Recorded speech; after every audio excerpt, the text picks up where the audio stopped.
नमस्कार दोस्तों, crime stories channel पर आज कहानी है एक ऐसी लैब की जिसे दुनिया का सबसे बड़ा इंसानी कत्लखाना कहा जाता है। क्राइम की कहानी के सिलसिले में आज बात होगी जापान की उस लैब की जिसे दुनिया यूनिट 731 के नाम से जानती है।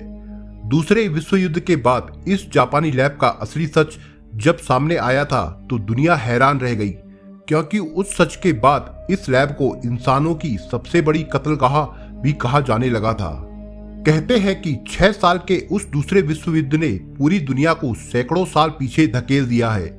दूसरा विश्व युद्ध अब तक का शायद सबसे बड़ा युद्ध माना जाता है, क्योंकि इन 6 सालों तक पूरी दुनिया के ज्यादातर देश किसी न किसी शक्ल में जंग का हिस्सा बनते रहे। उसी दूसरे विश्व युद्ध के दौरान दुनिया ने हिरोशिमा और नागासाकी की तबाही भी देखी और गुजरते वक्त के साथ साथ धीरे धीरे जंग के कई सुने और अनसुने कहानियां, किस्से और डरावने किस्सों की शक्ल में हमारे सामने आते रहे।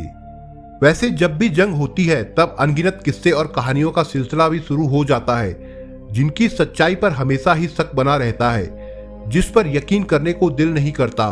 हालांकि ये भी सही है कि जब भी कोई जंग होती है तो सैनिकों की सहूलियतों के लिए और जंग को जीतने के लिए तरह तरह के तजुर्बे, तरह तरह के एक्सपेरिमेंट होते हैं। इन्हीं एक्सपेरिमेंट के दौरान खतरनाक हथियारों के भी प्रयोग किए जाते हैं, जिन्हें जंग के मैदान में इस्तेमाल करके बाजी अपने हक में मोड़ने का चलन हमेशा से रहा है।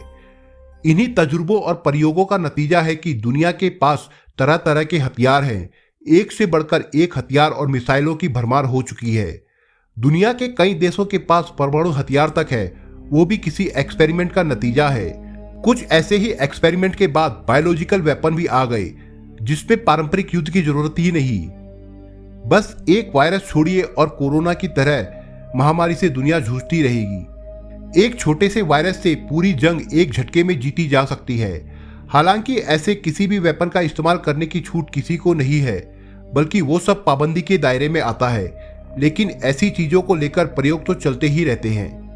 आज की क्राइम की कहानी भी ऐसे ही एक तजुर्बे के दौर से गुजरती है, जिसने इस धरती पर इंसानों की सबसे बड़ी कत्लगाह बना डाली।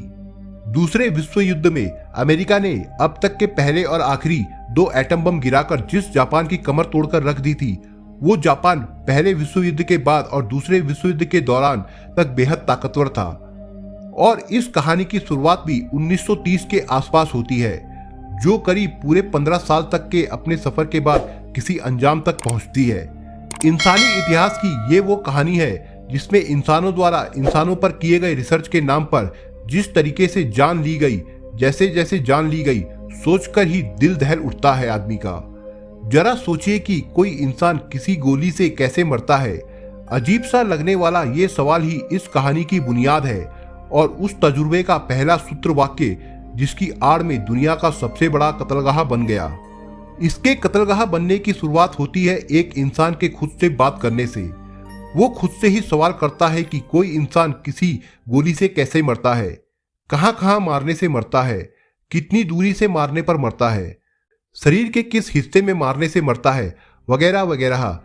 लेकिन इस सोच को अमल में लाने का भी जब सिलसिला शुरू होता है तो दुनिया की सबसे बड़ी कत्लगाह का वजूद सामने आता है। असल में ये कहानी एक लैब की है, जिसकी आड़ में एक कत्लखाना तैयार हो गया था। उस लैब का नाम था यूनिट 731, जिसे दुनिया की सबसे खतरनाक प्रयोगशालाओं में से एक का दर्जा हासिल है। चीन के पिंगपांग शहर में बनी ये खतरनाक लैब असल में जापान की इंपीरियल आर्मी की तरफ से तैयार की गई वो लैब थी, जिसको कुछ लोग टॉर्चर हाउस भी कहते थे। टॉर्चर यानी प्रताड़ना, यानी जुर्मो सितम का कभी ना खत्म होने वाला सिलसिला। असल में इस लैब में जिंदा इंसानों पर कुछ ऐसे खौफनाक तजुर्बे किए जाते थे, जिनके बारे में तो आमतौर पर कोई सोच भी नहीं सकता, बल्कि उसके बारे में सोचकर ही रूह फना हो जाती है। जापान की इंपीरियल आर्मी में एक चीफ मेडिकल ऑफिसर थे, जिनका नाम था जनरल शिरो इशी, जिनकी जिम्मेदारी थी कि सेना के लिए जरूरी हथियार और उपकरणों और उनकी उपयोगिता के बारे में रिसर्च करना। शिरो इशी को केमिकल और बायोमेडिकल चीजों के बारे में रिसर्च करने में महारत हासिल थी। जाहिर है कि शिरो इशी केमिकल और जैविक हथियारों को तैयार करने और उनके इस्तेमाल करने के मामले में विशेषज्ञ थे। उन्हें जापान की हुकूमत की तरफ से कुछ केमिकल और जैविक हथियारों को तैयार करने के काम की जिम्मेदारी दी गई। 2 साल की कड़ी मेहनत के बाद शिरो इशी ने अपने एक प्रोजेक्ट रिपोर्ट तैयार की और उसने सरकार के पास इजाजत के लिए भेजी। इनके इस काम में सबसे ज्यादा साथ दिया जनरल सीरो इसी के खास दोस्त कर्नल कोइजीमो ने, जिनकी मदद से जनरल सीरो इसी के प्रोजेक्ट को मंजूरी मिल गई। लेकिन शर्त सिर्फ इतनी थी कि जिस लैब को बनाने की बात जनरल सीरो इसी ने की थी उसे जापान हुकूमत किसी भी सूरत में अपनी सरजमी पर बनाने को तैयार नहीं हुई। इसी बीच जापान ने 1932 में चीन पर हमला कर दिया था और चीन के एक इलाके मंचूरिया पर जापान का कब्जा हो गया। इसी मंचूरिया इलाके में मौजूद था फिंगफांग शहर। इस फिंगफांग शहर में कई लैब पहले से मौजूद थी। उसमें से ही एक लैब को जापानी हुकूमत के इशारे पर जनरल सीरो इसी ने टेक ओवर कर लिया और अपनी जरूरत की लैब तैयार की, जिसे नाम दिया गया था यूनिट 731। कहा जाता है कि जनरल सीरो इसी असल में इंसान के नाम पर जल्लाद था, जो बहुत ही बेरहम था। जब ये लैब चालू हो गई तो सीरो इसी को तजुर्बों के लिए जिंदा इंसानों की जरूरत महसूस हुई। लिहाजा जापान की हुकूमत ने लैब की खातिर चीन, अमेरिका और ब्रिटेन जैसे देशों से जंग के दौरान पकड़े गए कैदियों को जनरल सीरो इसी के हवाले कर दिया, जिन पर उस लैब में जानवरों से भी बुरे सलूक किए जाते थे।